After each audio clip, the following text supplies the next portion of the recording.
under the uniform, code, and these guys are not. And I went through CRC with some of the replacement security guys when they had that Blackwater kind of backlash and everything. They brought in some additional guys.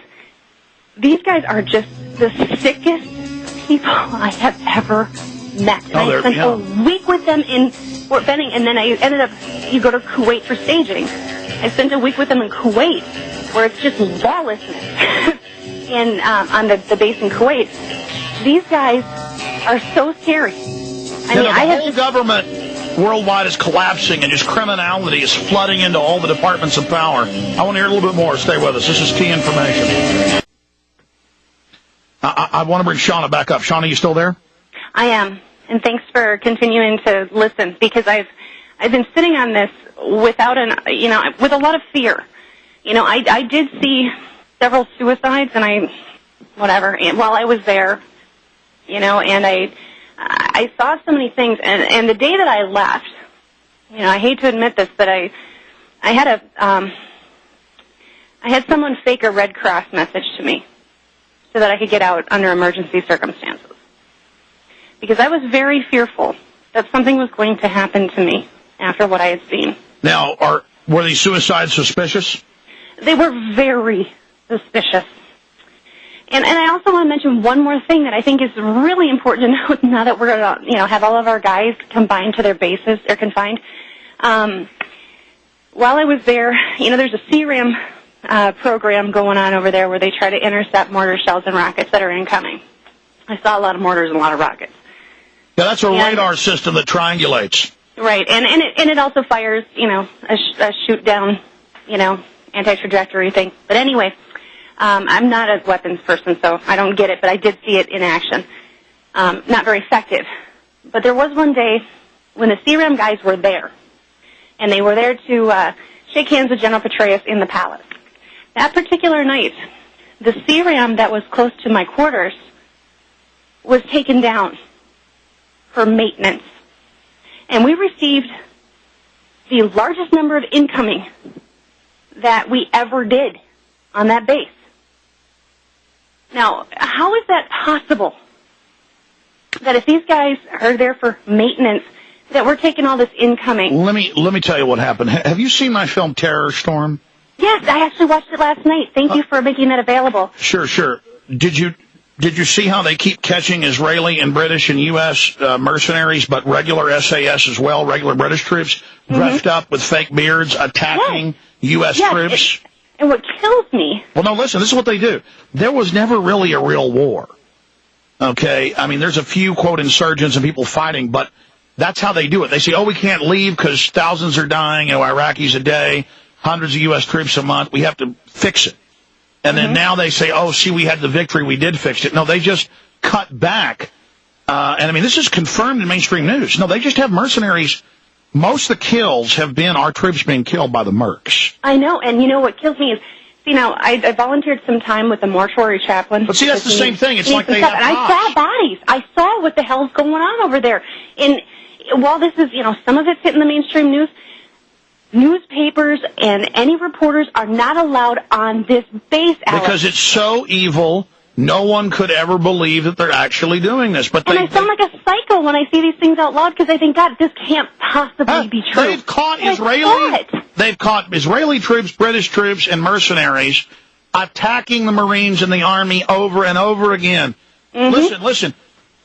They've caught them. It's admitted. Look, I know. I didn't even get to this. I didn't even get to this. In Kosovo, even the people the CIA brought in now want them out. So what did they do? They had the German troops, German intelligence, dress up like Serbs, and they had them over the weekend. This is Reuters, by the way. This is caught. They were caught. Because, see, now people are learning about this. The other UN troops caught them attacking the UN base, and they shot them up and wounded some and caught them. Rocket attacking, hand grenading, bombing NATO and UN bases. Now, why are they doing that? It took a day or two for that to come out that the German intelligence had staged that for NATO. But see, the NATO people on the NATO base don't know they're being attacked by their own people. so they could beef up troops to have a new crackdown in Kosovo. See, that's how it works. Why did one group of Denver cops dress up and attack other cops? And then we found out because the cops blew the whistle. They said, I don't appreciate the fact that cops came in here dressed up and attacked us. They didn't tell the cops they were attacking. That was Denver Post. See, everything is run like this. They're testing this. They're testing it, Shauna. Yes. And imagine knowing this all these years and people don't believe me. Imagine knowing the government isn't a government. It is a psycho group run by top psych warfare experts. And they're so smart, and they're so crazy, and they're so wicked, and they're so gung-ho. I mean, they are just, I mean, you talk about being around these mercs. You said they were so horrible. How were they? They were awful. They were the scariest people I have ever come in contact with. You know, and I didn't believe that human beings could behave that way outside of a Hollywood film. Well, as bad as what you saw, Halliburton and DynCorp out of Iraq, out of Eastern Europe, hundreds of thousands of women and children a year. That's mainstream headlines. Chicago Tribune, Reuters, all of it.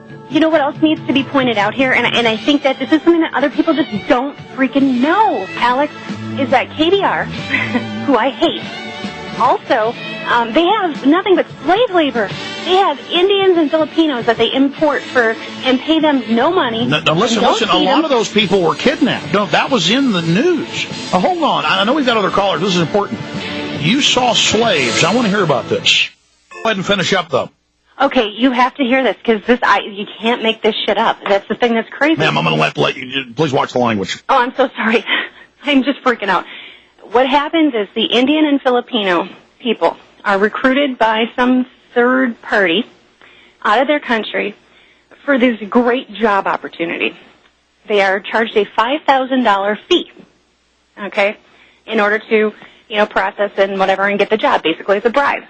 Yeah, that's like the women in Russia. They say you're going to be a model and they kidnap them. Right, and what they do is they bring them over and they work them 16 hours a day in the laundry and the kitchen, cleaning the porta potties, whatever they're doing, and it's all happening right in front of the eyes of every American that's over there. And then meanwhile, there's hardened Ugandan troops swaggering around with machine guns, and then you're not allowed to be on. Now, how are they treating you? The Ugandans? Yes. Ugandans, well, they treated me like the entertainment. I'm a blonde, blue-eyed woman, so, I mean, I was exotic to them. They were very, they searched me even though I didn't profile, which I thought was very odd. They just used it as an opportunity to molest me. But the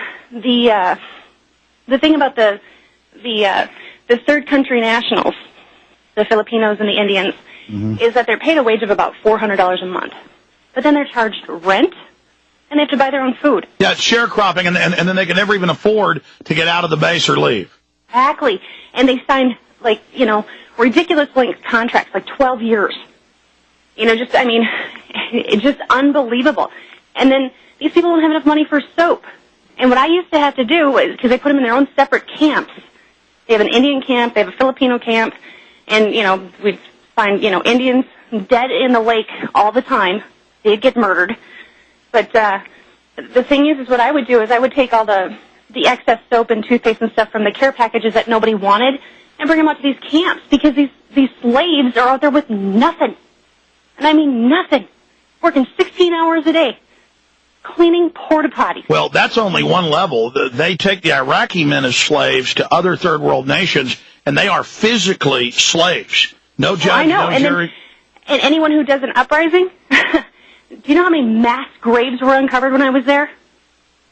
I mean, I never saw it anywhere on the news. They filtered our access over there, But, I had access to some other stuff, some other news sources within the military because of my clearance. And these mass graves, thousands of people found. I mean, come on.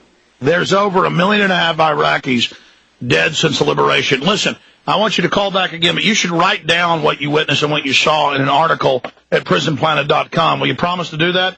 I will. Thanks for the call. Thank you so much, and call back again.